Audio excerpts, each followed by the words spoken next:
नमस्कार मित्रांनो, नर्सिंग एक ईश्वरसेवा मी आरोग्य दूत या चॅनलमध्ये मी अक्षय तुम्हा सर्वांचं मनापासून स्वागत करते. मित्रांनो, तुम्ही माझ्या चॅनलवर नवीन आले असेल तर चॅनलला सबस्क्राईब करा, व्हिडिओला लाईक करा आणि शेअर करायला विसरू नका. तर आजच्या व्हिडिओमध्ये आपण बघणार आहोत ANM आणि GNM फर्स्ट इयर मध्ये विचारला जाणारा प्रश्न ब्लड कोॲग्युलेशन थोडक्यात बघूया.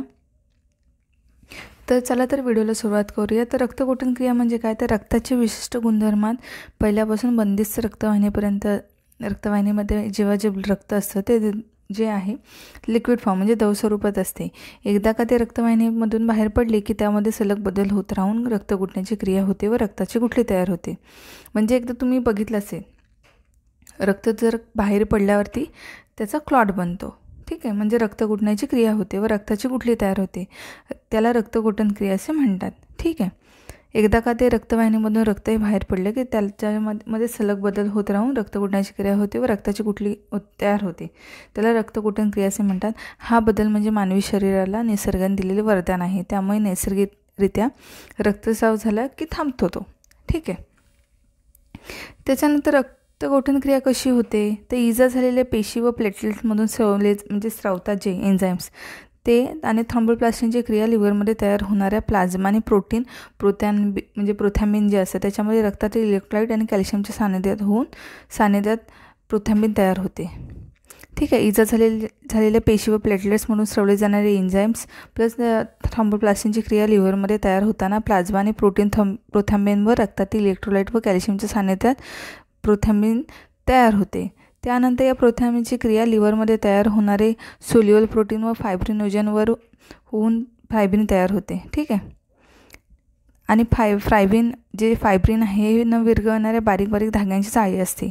यामध्ये प्लेटलेट्स अडकतात व रक्त साकळते. यातील सिरम बाहेर पडून मग रक्ताची गुठली तयार होते. अशा प्रकारे रक्त गुटण्याची क्रिया होते. तर काय होतं, यामध्ये थ्रॉम्बिन जी आहे, थ्रॉम्बिनची क्रिया लिव्हरमध्ये तयार होऊन सोल्युबल प्रोटीन व फायब्रिनोजन जे आहे फायब्रिनोजनवर प्रक्रिया होऊन फायब्रिन जे असतं ते तयार होते. फायब्रिन हे न विरघळणाऱ्या बारीक बारीक धाग्यांचं जाळ आहे. यामध्ये प्लेटलेट्स अडकतात व रक्त साकळते. ठीक आहे, यामध्ये काय होतं तर प्लेटलेट्स ज्या असतात त्या अडकतात व रक्त साकळलं जाते. यातील सिरम बाहेर पडून मग रक्ताची गुठली तयार होते. अशा प्रकारे रक्त गुटण्याची क्रिया होते. तर आता ह्याची प्रक्रिया कशी आहे? थ्रोम्बोप्लास्टिन, प्रोथॅम्बिन, कॅल्शियम प्लस थ्रॉम्बिन, म्हणजे हे तुम्हाला लिहायचं आहे. थ्रोम्बोप्लास्टिन, प्रोथॅम्बिन, कॅल्शियम बरोबर थ्रॉम्बिन. त्याच्यानंतर थ्रॉम्बिन प्लस फायब्रिनोजन प्लस फायब्रिन आणि फायब्रिन प्लस रक्तपेशी प्लस रक्ताची गुठली. ठीक आहे, इथे प्लस करायचं आहे, तुम्हाला करायचं राहून गेलं माझं. तर अशा प्रकारे प्रक्रिया असते. तर कोणत्याही कारणाने रक्तातील प्रोथॅम्बिन, कॅल्शियम किंवा फायब्रिनोजनचे प्रमाण स्वाभाविकतेपेक्षा कमी झाल्यास रक्तकोटन क्रियेस वेळ लागतो. म्हणजे कोणत्याही कारणाने रक्तातील प्रोथॅम्बिन किंवा कॅल्शियम किंवा फायब्रिनोजनचे प्रमाण स्वाभाविकपेक्षा कमी झाल्यास रक्त गुटण्याच्या क्रियेस वेळ लागतो. तुम्हाला समजायला थोडंसं कठीण जाईल, पण एक्झामसाठी तुम्ही समजून घ्या. स्वाभाविक रक्तकोटन क्रियेस लागणाऱ्या वेळेस ब्लडिंग किंवा ब्लड क्लॉटिंग टाईम म्हणजे CT असं म्हणतात. तुम्ही ऐकलं असेल कधी कधी. आता जेव्हा इंटेन्सिव्ह BT-CT करून घ्या पेशंटचे असं म्हणतात. प्रोसिजर किंवा ऑपरेशन्स वगैरे करायचे मोठे असतात तेव्हा BT-CT सुद्धा केली जाते. त्याला ब्लिडिंग क्लॉटिंग टाईम असं म्हणतात. BT टाईम म्हणजे ब्लड क्लॉटिंग टाईम म्हणजे CT. आणि जखम झाल्यानंतर जितका वेळ रक्त वाहत राहते त्यावेळेस ब्लिडिंग टाईम म्हणजे BT असे म्हणतात. हे थोडंसं हाताला पंक्चर केलं जातं निडलने आणि त्याच्यावरती मग ती ब्लिडिंग टाईम BT-CT केली जाते. किती वेळ ब्लड येते वगैरे असं ही प्रोसिजर केली जाते. म्हणजे आपले टेस्ट म्हणतो आपण BT-CT. तुम्ही ऐकाल पुढे मागे तर तुम्हाला त्याचा फुल फॉर्म पण माहिती. ब्लडिंग टाईम म्हणजे BT आणि क्लॉटिंग टाईम म्हणजे CT असे फुल फॉर्म आहेत. CT म्हणजे क्लॉटिंग टाईम, BT म्हणजे ब्लिडिंग टाईम ब्लडचं. तर ही टेस्ट केली जाते. तर असे म्हणतात स्वाभाविक ब्लिडिंग टाईम हा 2 ते 5 मिनटं असतो. स्वाभाविक ब्लिडिंग टाईम हा 2 ते 5 मिनटं असतो. तर रक्तवाहिनीच्या आतील अंतर आवरणारी इजा झाल्यास, रक्ताचा खडबडीत पृष्ठभाग अशी संपर्क आल्यास, रक्ताचे तापमान वाढल्यास रक्तकोटन क्रिया जलद होते.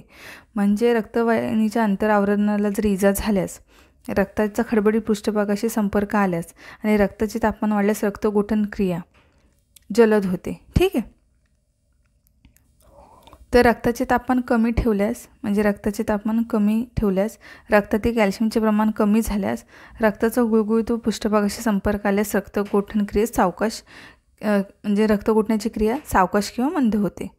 त्याचा फरक समजून घ्या. जर रक्तवाहिन्याच्या आतील आवरणाला इजा झाली किंवा रक्ताचा खडबडीत पृष्ठभागाशी संपर्क आल्यास रक्तगोठण क्रिया जलद होते.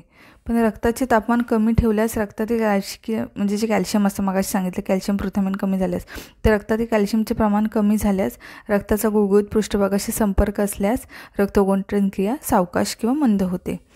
तर ही रक्त गोठण्याची क्रिया. तर तुम्हाला थोडंसं कन्फ्युजन होईल पण तुम्ही समजून घ्या, नोट्स वाचा किंवा थोडंसं तुमच्या नोट्स वाचा म्हणजे तुम्हाला ते कळू नये. तर अशा प्रकारे आजचा व्हिडिओ होता. लवकरच भेटू आपण पुढच्या व्हिडिओमध्ये. तोपर्यंत काळजी घ्या, मस्त राहा, स्वस्त राहा. धन्यवाद.